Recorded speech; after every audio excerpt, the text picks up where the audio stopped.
भी हुआ। नमस्कार। आज संस्कृत विषय में हम चर्चा करेंगे विश्व प्रसिद्ध कवि महाकवि कालिदास की जो रचना है, उनका सर्वश्रेष्ठ नाटक है अभिज्ञान शाकुंतलम। यह महाराजा गंगा सिंह विश्वविद्यालय के बीए भाग द्वितीय में चलती है ये पुस्तक, और यूँ तो सभी अध्येताओं के लिए अत्युत्कृष्ट कृति है यह। महाकवि कालिदास के नाम से संस्कृत के विद्यार्थी भलीभांति परिचित है।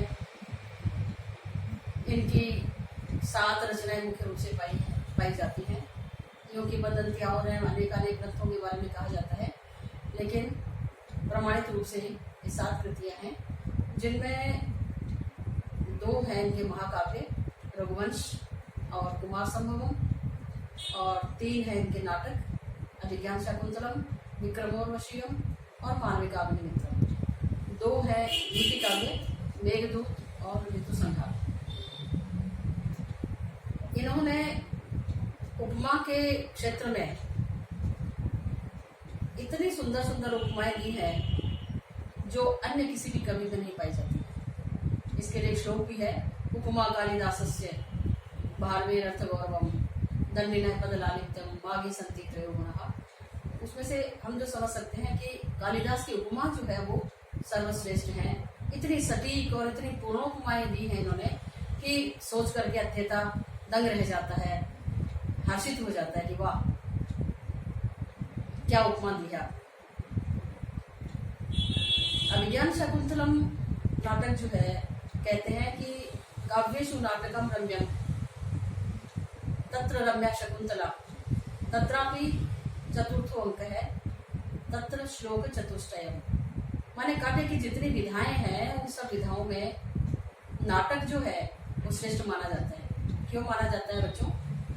क्योंकि इसमें आप दृश्य और श्रव्य दोनों काम कर सकते हैं। हम किसी पुस्तक का पारायण करते हैं तो हम केवल उसको पढ़ सकते हैं, लेकिन नाटक में हम उसको देख भी रहे हैं और सुन भी रहे हैं। तो काव्येषु नाटकम रम्यम तत्र रम्या शकुंतला, उन नाटकों में भी जो श्रेष्ठ नाटक है वो है अभिज्ञान शाकुंतलम। उसमें भी चौथा अंक और चौथे अंक में भी 4 श्लोक। तो वो हम जैसे जैसे आगे पढ़ते जाएंगे तब हम बताएंगे कि चौथा अंक क्यों श्रेष्ठ है और उसमें से कौन से वाले 4 श्लोक श्रेष्ठ हैं।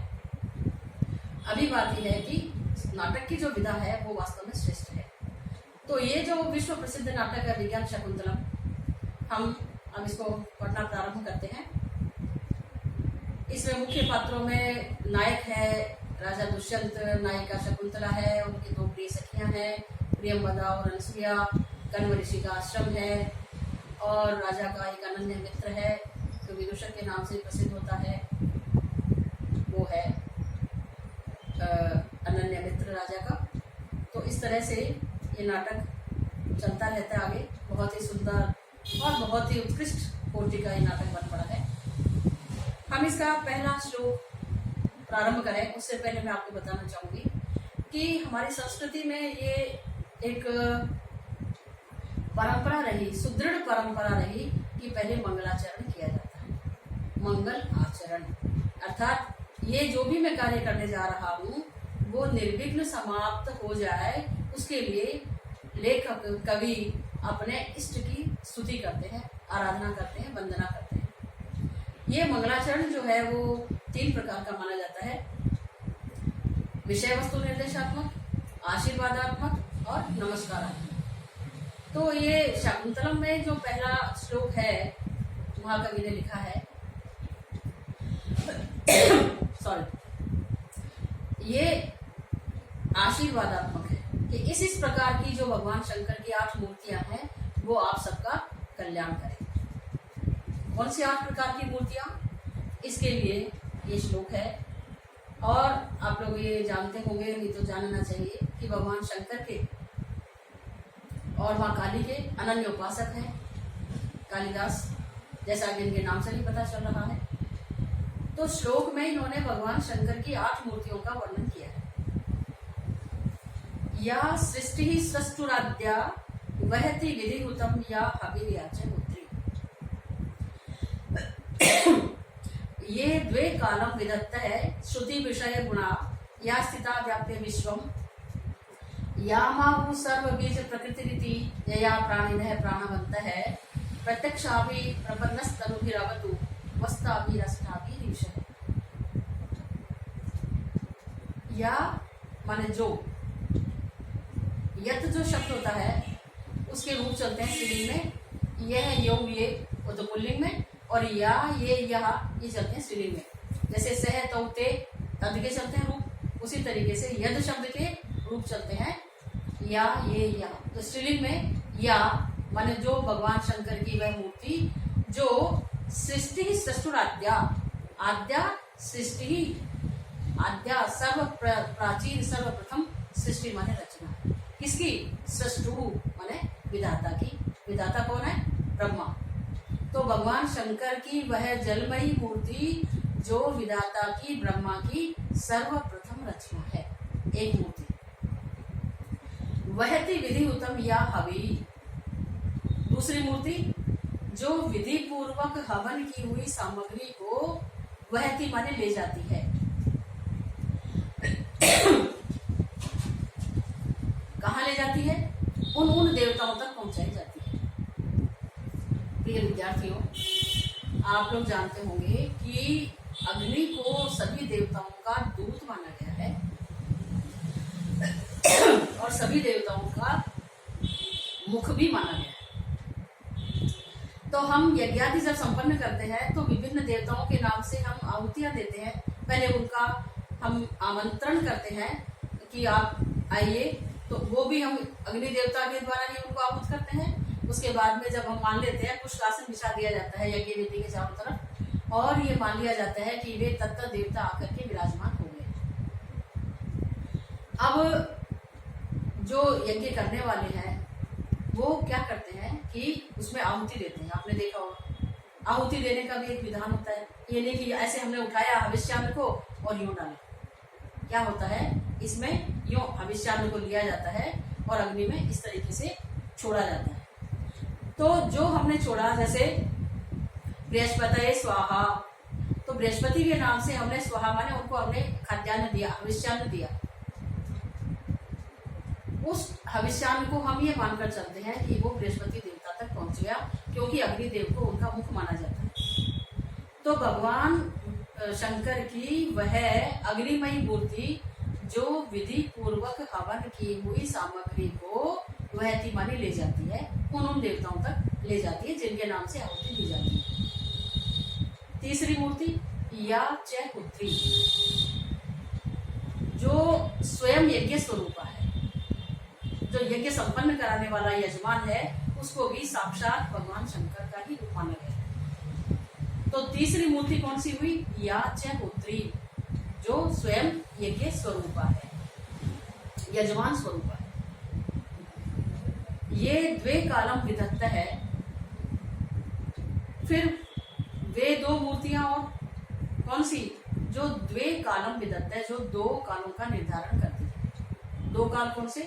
दिन और रात। दिन का निर्धारण करते हैं भगवान सूर्य और रात्रि का निर्धारण करते हैं भगवान चंद्रमा। तो भगवान शंकर की वे दो मूर्तियां, सूर्य और चंद्रमा रूपिणी मूर्तियां, जो दिन और रात को धारण करती हैं।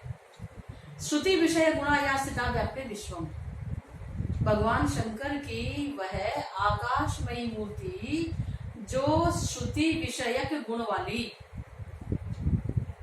है, जो संसार को व्याप्त करके स्थित है। आप जानते हैं कि सारे ब्रह्मांड को आच्छादित किसने किया हुआ है? आकाश ने। आकाश का गुण है शब्द। शब्द को ग्रहण करने वाली इंद्रिय है श्रुति माने कान, श्रवणेन्द्रिय। तो श्रवणेन्द्रिय विषयीभूत गुण वाली अर्थात शब्द गुण वाली वह आकाश में मूर्ति जो सारे संसार को व्याप्त करके स्थित है। यामाहु सर्व बीज प्रकृति इति, भगवान शंकर की वह पृथ्वीमयी मूर्ति जिसको, या माने जिसको, द्वितीय एक वचन में यद के जो रूप चल रहे हैं स्त्रीलिंग में याम हो गया, जो जिसको आहु माने कहते हैं। क्या कहते हैं? सर्व बीज प्रकृति इति, भगवान शंकर की वह पृथ्वीमयी मूर्ति जिसको सारे बीजों का उद्गम स्थान कहा जाता है। यह प्राणिन है, प्राणवंत है। भगवान शंकर की वह वायुमयी मूर्ति जिससे सारे प्राणी प्राणवान है। आप जानते हैं वायु से ही हम सब प्राण धारण करते हैं, तो यह भी भगवान शंकर की ही मूर्ति है, उन्हीं का स्वरूप है।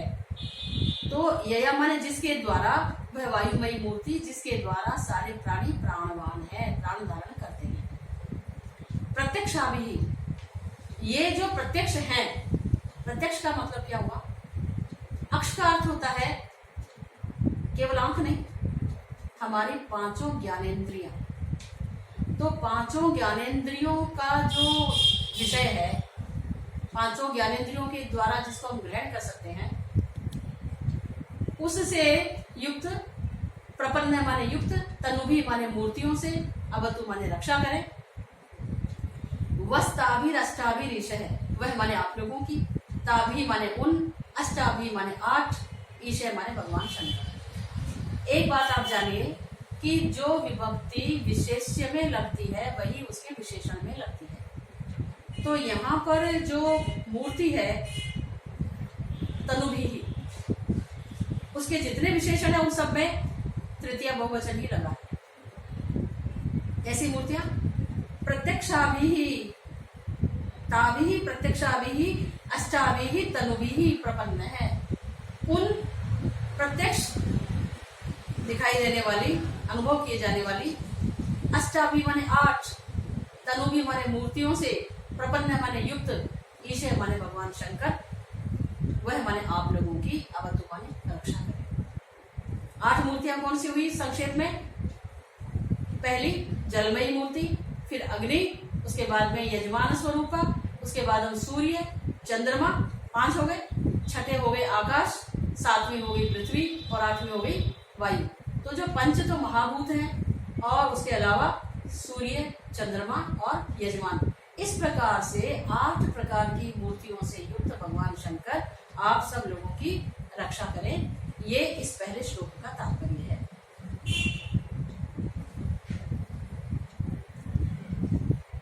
आज के लिए इतना, हम इसके बाद में आगे का पाठ पढ़ेंगे कल। धन्यवाद।